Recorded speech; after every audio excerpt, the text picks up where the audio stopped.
Hello, Cheryl. Hi, Tom. How are you? I'm very good. How are you? I'm well, thank you. So, listen, thank you very much for giving me some of your time at the weekend. It's much appreciated. I'm apologies about the mix up with the Google Meets. Oh, You're that's not. okay.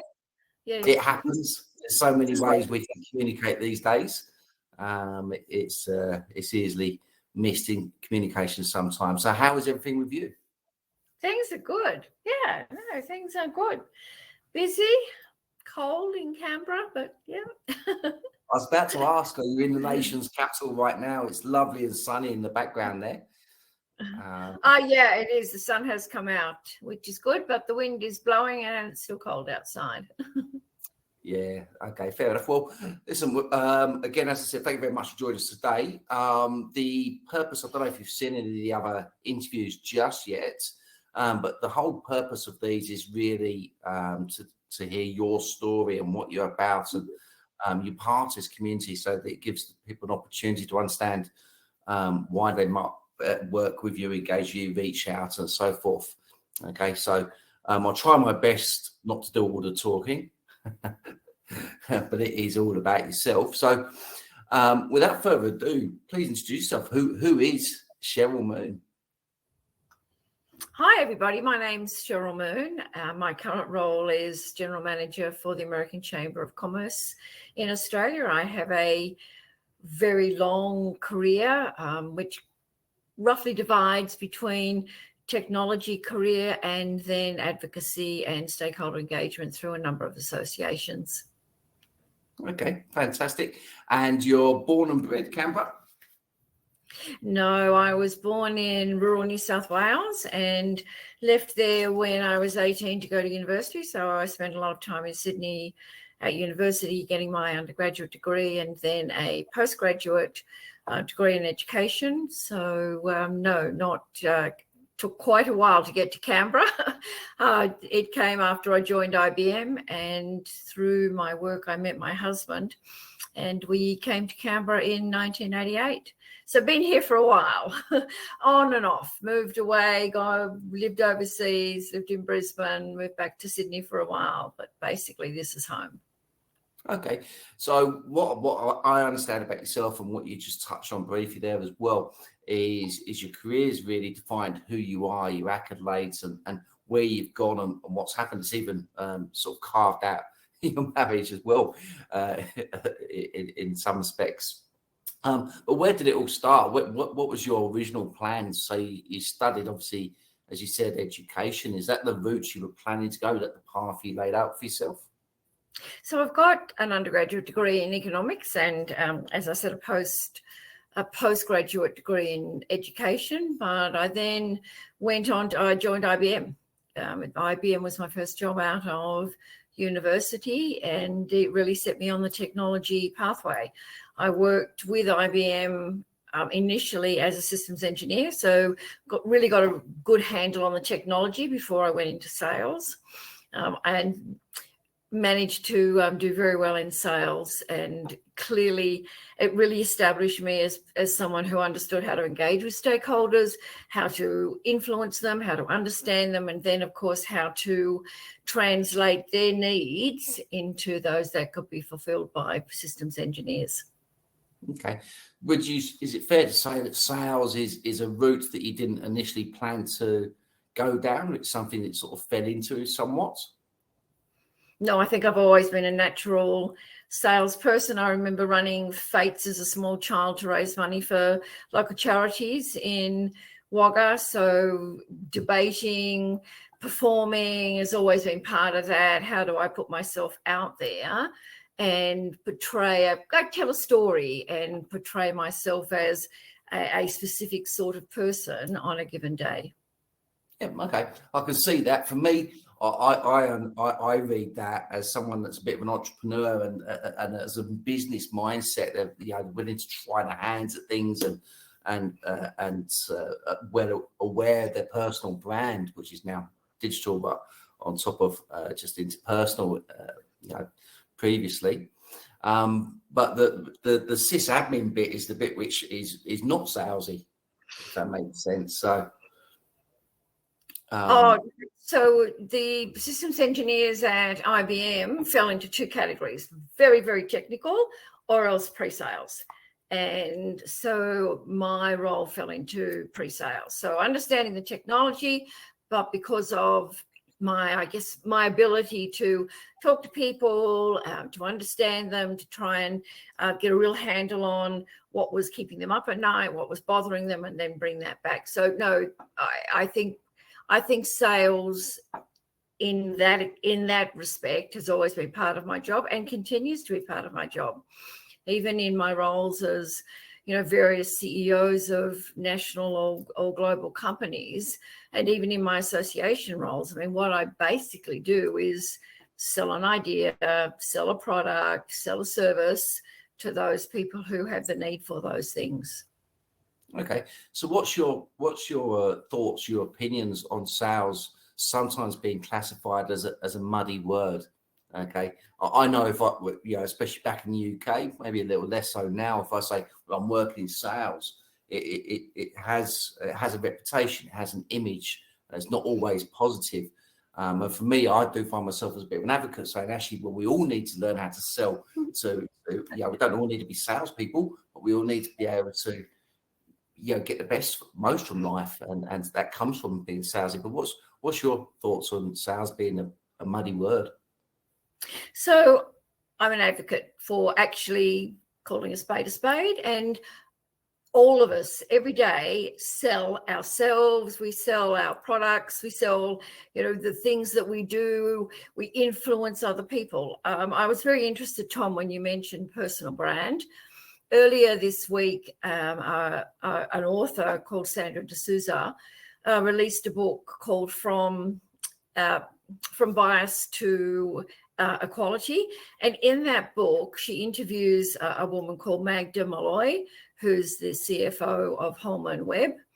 And both in the book and the interview, but also at the launch on Tuesday night, Magda spoke about my influence on her in helping her establish her personal brand and helping her understand why it's important to have a personal brand, and also helping her understand her value proposition, because those two things go together in terms of making us valuable in the relationships that we have, both with people in our professional lives, but also in our personal lives as well. Absolutely, it's all interconnected, and yes, we can wear different hats in different situations, but essentially at the core, we're still ourselves. And I think once people realise that we are always selling, we are essentially in a state of sales. We're all doing sales regardless. That it's worth embracing it and understanding it and being self-aware. That's for sure. Okay, and fast forward into the current day, you're doing some fantastic things. You've had a strong career to date. Is there any accolades that which have sort of you passed through, which you'd like to share with the listeners?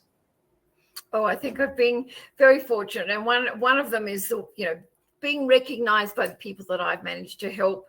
And that I have made a contribution to their careers, because that's very important to me.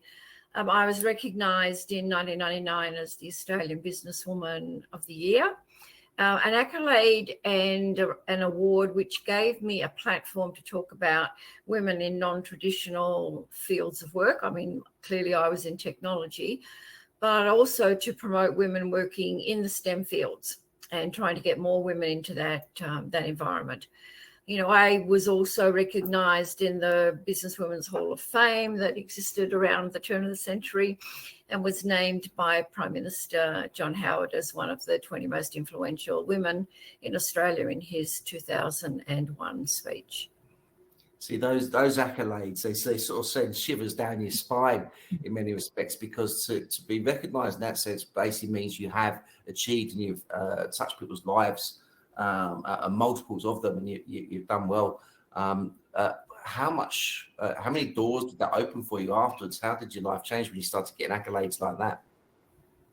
So it did open some doors. It was easier to move in to see senior executives in particular at the time where I was working, but I did I did use those opportunities to promote women in particular. I've sat on a number of advisory boards for the federal government and also for a number of state governments, predominantly ACT, New South Wales and Queensland. So I was able to influence policy, which was very, very important to me. The other thing is that I was invited into the academic environment. Again, I sat on a number of boards for growing women in computer science and also in engineering. And of course, now that goes on to STEM and mathematics as well. I did my master's at ANU. I do have a real culture about lifelong learning. So I did my master's at ANU and was actually awarded a Distinguished Alumni medal from them as well. Fantastic. I think it's brilliant what you've achieved so far, and we're still only just getting started. So, okay, all right. So let's talk present day, and this is we've got some set questions. I don't know if you've seen any of the other interviews, but we like to thread the needle a little bit. But if we were to ask you right now, okay, and you were to roll a stab at this, what would you say your why is? Oh, I think my why today is the same as it probably has been since I was a child, which is how do I contribute to making individuals and clearly now organizations achieve their full potential. I've always been very focused on helping people achieve what they want to. And as I demonstrated with the discussion about Magda, helping them believe that they can achieve their potential. And really, it is part about selling yourself, not hiding your light under a bushel, but making sure that people know the contribution that you make to their organisation or to their lives, in our personal lives, and that our time and ourselves are valued and respected through that process. Oh, I love that. And it's quite interesting from the people that I've spoken to on here so far, the why has gone one way or the other. It's either been very static and it's intrinsically who they are, or as part of their journey, it's just gone all over the place. And I'm sure if I asked them the week after being interviewed, it would have changed somewhat again as well. So it's been a bit of moving targets. It's never some sort of middle ground. It's one extreme to the other. And what I think I like about your why, which has a uniformity, is where it's evolved has been its scope of influence. It's probably more micro, it's now macro. So you can do more for more people. So move from the individual to the organisation. Organisations, it's the employees and their families and beyond boundaries. So I think that's fantastic. Okay, all right. It's also probably another reason why you're a really good person for this community as well, because it's all about whichever way people look at it. It's an investment in themselves and how they want to better their hand, better the circumstances. Okay. Part of this community, we've got an accountability page, which it could be taken as people choose, but it's there for people to have some transparency, to put goals there, whatever it is that they want to achieve. And hopefully other people in the community would get behind them and eventually buddy up, and there'll be little groups so that make sure that these things happen and we can celebrate them. If you was to put something in there yourself, what would you like to be made accountable for? So again, it would come back to helping people, particularly as I've progressed quite a way through my career. It's now about, I find myself helping women in particular as they approach their retirement, as they find out if they're financially secure enough. So there's still a lot of work to do in those areas. So it is still about helping people achieve their potential, but sometimes that's not just a career potential, it's a life potential. And are they able to continue to carry on? One of the other things, Tom, is a couple of years ago, my son and my mother died within a week of each other.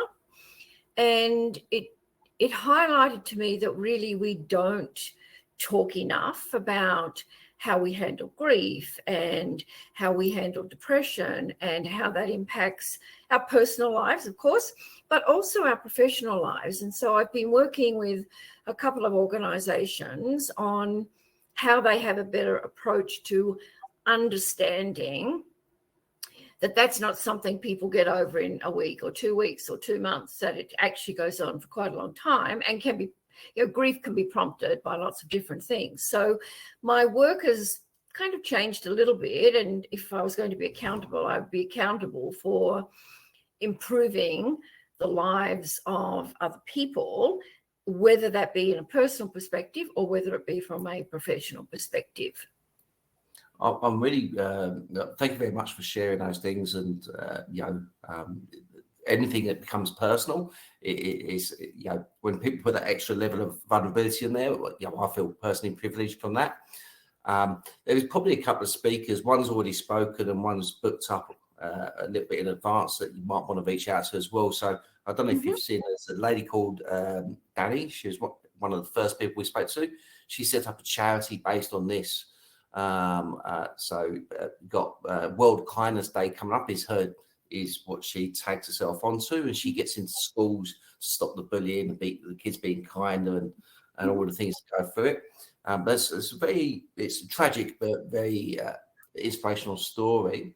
But she'd be a really person to reach out to. She's doing some really big things through organisations, through education, and it's wonderful what she does.